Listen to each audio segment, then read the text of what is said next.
Hola, amigos. Let's talk about the J sound in Spanish. So the J sound only makes one sound. Whew, that will be easy, right?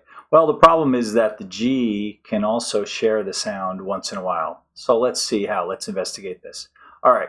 So the name of the letter J is Jota. So right there, you hear the sound of it in the name. Jota. It's like our H in English, and you can say it like the H if you want to. Jota, Jota, Jota. Uh, it's just a little bit raspier, I would say. And then in Peru and in Spain, maybe other places, but as far as I know, in Peru and Spain, I've heard it because I lived in Peru and I lived in Spain, and I heard that there it can be much more guttural, much more raspy, and so you'll hear like jota in both countries, just with a slightly different accent. But in Colombia, I heard it very soft, just like jota, jota, just like an H in English. Let's look at some other words now. The word for eye is ojo, ojo, which interestingly in Spanish, if someone says ojo to you, and if they do this, they're actually saying be careful, use your eyes, but it's almost like saying be careful, look out, watch out, attention. So if someone says ojo to you, they're not saying you have something in your eye or I have something in my eye. They're telling you, be careful. They might not even say the word. They might just go like this to you. The first time they did this to me, I was in Colombia. I was like, what's the matter with your eye? I didn't know what they were talking about, but they were saying, be careful, be careful.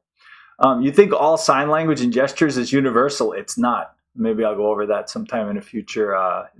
So please take a look at the links underneath the video. I have some great links for books that you can read out loud, practice reading some basic reading in Spanish, and also some verb tenses books that I use with my own students. I think it's a fantastic book. It's really clear, really straightforward, no mystery, and it really helps you to learn your verbs in a great way. Let's go on to the next word. Next word is son, hijo.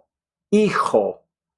And then the hardest one maybe is the one that you've heard a lot. It's the name Jorge.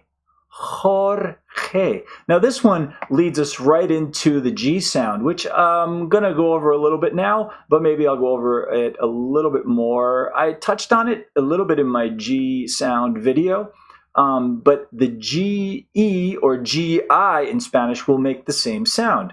Je and he. So an example would be the word for people, gente, gente. So you hear I do it a little bit heavier, a little bit raspier, maybe because I lived in Peru all those years. Gente, gente. And then G-I, gigante.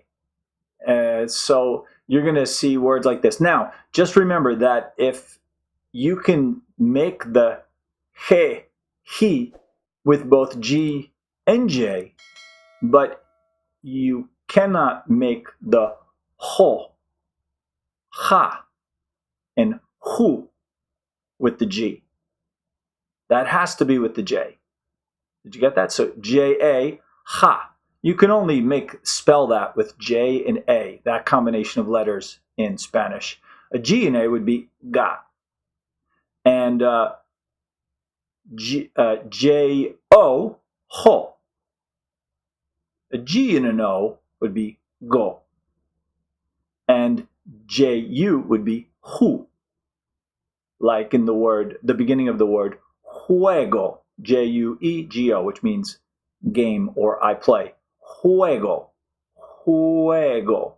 If you put a G-U, it would be gu. So only G-E and G-I make the he sound. So I hope that helps. Please leave your comments. I'm interested to know what other sounds you want to learn. What sounds are you having difficulty with? What breakthroughs are you making? So stick with it. Your accent is going to get better every time. Just keep reading out loud and putting these into practice. And that's the way it goes. Practice makes perfect.